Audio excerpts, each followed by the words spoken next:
Good morning. Good morning. Where are we? Oh, how do you say it? Vining. Vining. Oh. So, How'd you sleep? awesome. Well, okay, I was really comfy and then I had weird dreams, but I think I slept pretty. We went and got a big greasy burger and fish tacos and stuffed our faces, and then we both slept bad because of it. It's still weird slept. to sleep better in the backcountry than in a hotel room sometimes, but I feel like whatever I put in the fuel tank makes a big difference. And we're here. Oh, sorry. Oh, I went to bed at like 8 o'clock too. Yeah. We're here at Latte de Cafe. Latte de Cafe. Uh-huh. Latte de Coffee. I don't know. Coffee Cafe. Actually, it's Latte de Coffee Cafe. Anyway, we're baking in the sun. It's beautiful. We're looking over Mono Lake. It was like a 10-second walk from our hotel room. And it's really picturesque and really nice ambiance. Lots of people I know and love would love this place. And we're about to get a big smoothie for the first time in like almost 2 weeks. Fruit smoothie and breakfast sandwich, which we're excited about. All right, say goodbye. Headed back into Yosemite. We're going to the Tuolumne Meadows area. We're going to do a climb up Lembert Dome. I think it's a 5-7 2-pitch multi-pitch. Then we're gonna hike in towards Young Lake, spend the night, hike back out in the morning, head to Zion. And the exciting news is they say we're supposed to get like 4 or 5 inches tonight in the High Sierra, so we might wake up with snow on the tent, which we're not exactly prepared for clothing-wise, but we'll survive one night. And the idea of going to bed like this and waking up in 5 inches of snow is pretty exciting. How do you feel about it? Super good. That'd be so fun. That'd be awesome. Yeah.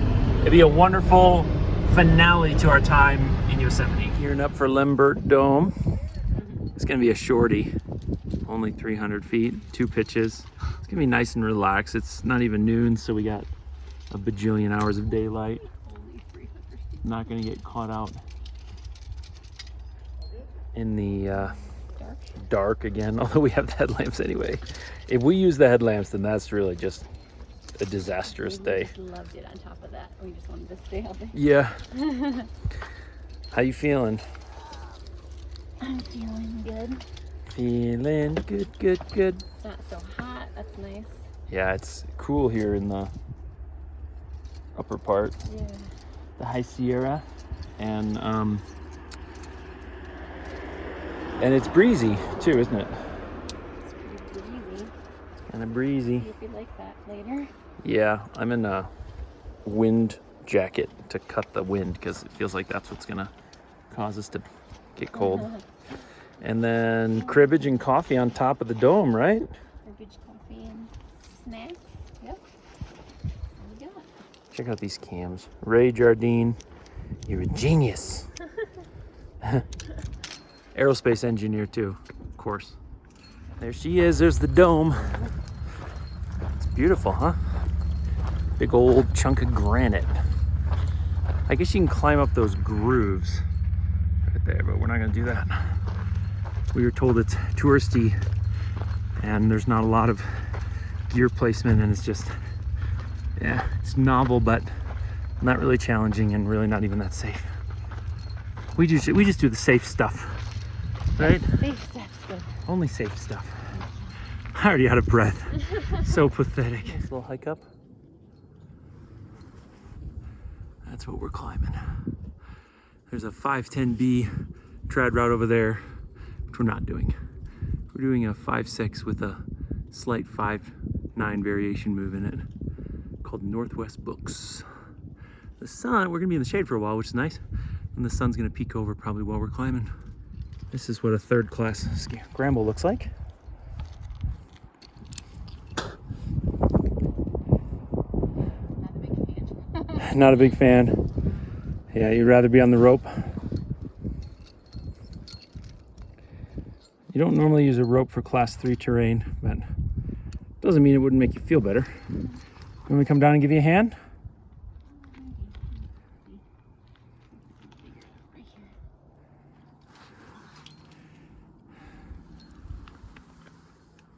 Up we go.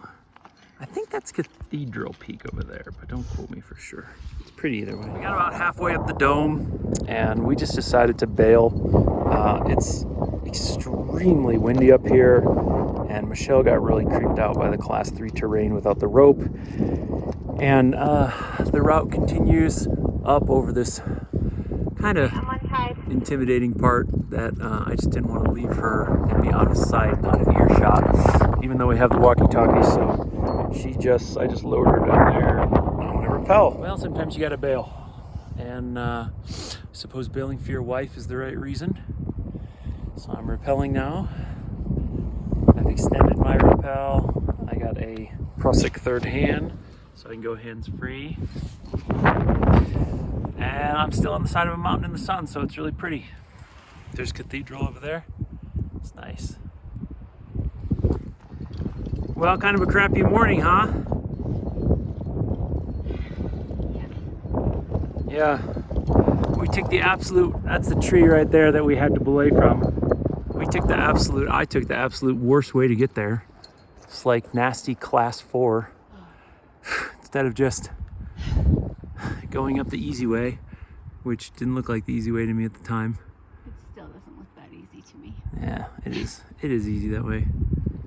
It would be a piece of cake, honestly. And now the sun's out. Go figure. Now that's how it goes. We're back at beautiful Tenaya Lake on the other side now. Woo, windy. It's so pretty here. Big dome. The clouds are super nice today. There's this lake.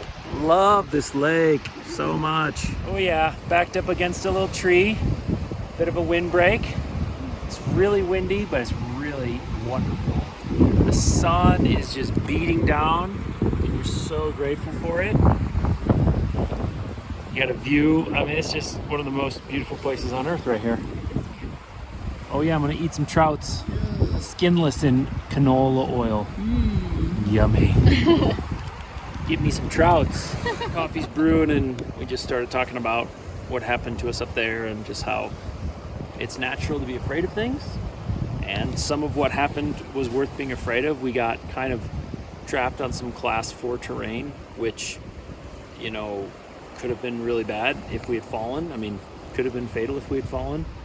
And we didn't yet really have a place to set up the rope, and it was supposed to be a class 3 scramble, and we kind of should have gotten to the point that we had gotten to quite a bit easier, and then I got Michelle on the rope, put her on belay, and yet it was still spooky and scary, which it really shouldn't have been, because at that point it was really totally safe. It was as safe as anything we do in Chattanooga, but there's like this transition from I'm legitimately scared because this is legitimately dangerous to like I'm still scared even though I'm actually totally safe.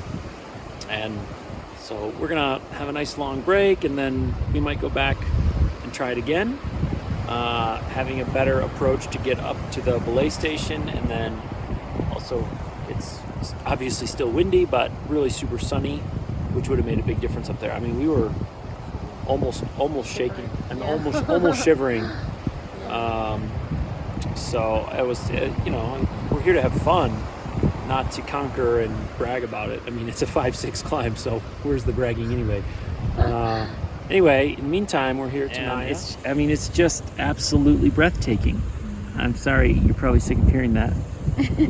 But I don't know if you can see the color, but you have the blue of the sky and then the blue of the water and then like the turquoise as the water approaches the sand and this granite, these domes. I mean, it's about as picturesque as a postcard can imagine.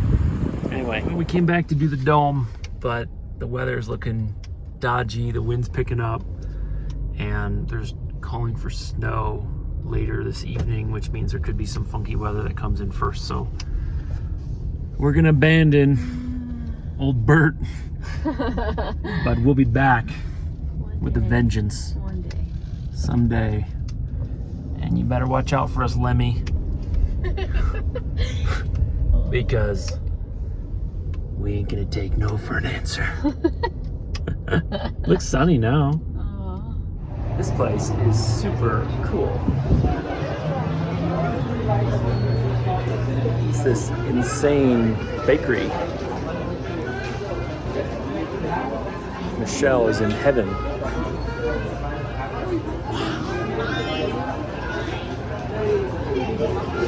The decor is intense. Look at all these different breads they have every day. The original sheep herder, sourdough, honey squaw, San Francisco. And then they sell the mix. Really cool, old school Dutch style place. It is called Eric Schatz. Let's see if I can find the famous Eric Schatz. There we go. Perhaps the best part is the samples. Bacon, jalapeno. Pretty nice terrain. That's the Sierra Nevada. And basically on the other side of that range is Kings Canyon and Sequoia National Park. Of course, you can't get to it, but Mount Whitney's coming up. I'll show you that. And yeah, it's really cool. It's just like this big wall that's impassable. Well, I'm not 1,000% certain, but I think it's either that guy or that guy over there to the right. One of the two. I think it's the one right in front of us. It's hard to know for absolute certain, and we're not going to stop to find out, but I might be up there someday. Never mind. I think it's that one back there. Because I saw on the map it's a little bit off. I think it's that one. You can tell it's the highest, and it's a little bit far off from everything else. So, yeah, I'm sure you really enjoyed that footage. Yeah. Well, we bailed on Lembert because of the weather, and then we bailed on the overnight in Tuolumne Meadows. And the reason why is because we were basically going to start hiking at like 6 o'clock, hike a few miles in, set up the tent, and then get up super early to get back out to make it to Zion. And it really wasn't backpacking. It was like the cheapest way to spend the night, essentially. And that's just not what backpacking is. Not like I'm poor and I can't afford a hotel room, so I can't. At least, you know, yeah, there's a element of frugality to it, which is great, but like that's not what it's about. So we decided to leave Yosemite kind of a day early, although we kind of always had this on the radar as a possibility. And yeah, we just passed Mount Whitney, which is cool. We stopped at an outdoor shop, talked to a really cool guy there, bought a couple things, and now we're approaching, to some extent, Death Valley. We're gonna miss sunset, of course. It's already behind us, but the moon is nearly full, so we're excited to see Death Valley with the full moon. And yeah, we don't really know where we're gonna sleep tonight. Might be in the car, might be throwing the tent up more or less on the side of the road. We're not sure, but we have like 5 or 6 hours to get to Zion, so we don't need the whole night in tomorrow. But yeah, just feeling a little bit wasted, both of us, I guess. Maybe a bit dehydrated. I mean, we've hiked about 60 miles, and then we've rock climbed more than 1,000 vertical feet. So we've been doing a good bit, and yeah, just feeling kind of wasted. And this is an anniversary trip. It's not about yeah, breaking records or anything like that. So anyway, if we see anything else cool tonight, we'll show you now. Well, we are in Beatty, Nevada. I kind of hate this town. I had to do hot weather testing out here with Volkswagen years ago. But it has a bit of charm, I guess. Oh my gosh. There's no grocery store, so you can't get fresh fruits or vegetables here. And there's some pretty depressing things going on in this town. But it is a gateway town to Death Valley, so, you know, kind of, I guess, what did I expect? We used to stay here at the Stagecoach Inn, which is like half super depressing casino and half crappy hotel. But yeah, you know, some people like it, and that's okay too. So yeah, the funny story that I had here was my buddy and I came here to do hot weather testing, and we were looking for the grocery store where you could get like fruits and vegetables, and we went to a Dollar Tree or something like Dollar General because we couldn't find the grocery store. And we're like, hey, what's where's the grocery store around here? And they said, oh, we don't have one. And I said, like, can I not buy like an apple or a banana anywhere? And they said, no, there used to be a guy who brought his truck up here and sold it from the back of his truck, but then his truck broke down and he hasn't been back in years. And they basically told me I had to drive like 45 minutes to get an apple, which I just thought was crazy. But yeah, that's Beatty. One thing Beatty has is Nevada's largest candy store. And they got all the best things. They got watermelon rings, blueberry rings, cherry rings, peach rings, peachy rings, spicy peach rings. I mean, basically all the most choice. Oh yeah, these butterscotch discs. Those are the Oh, no candy store would be complete without circus peanuts. Looking at those guys. Oh, they have lemon heads. Name brand too. Oh, that's pretty good. That is pretty good. I'm kind of impressed. All right, we've been dogging on Beatty a little bit, but But look at these stuffed animals, because seriously, have you ever seen? These are amazing. these are good. I mean, yeah, look at the. We were particularly fond of this guy. We've been seeing some of these guys on the road. They have some good. They have pretty much everything about Beatty is unique, including. Well, now we're getting to the not so cool part of the stuffed animals. But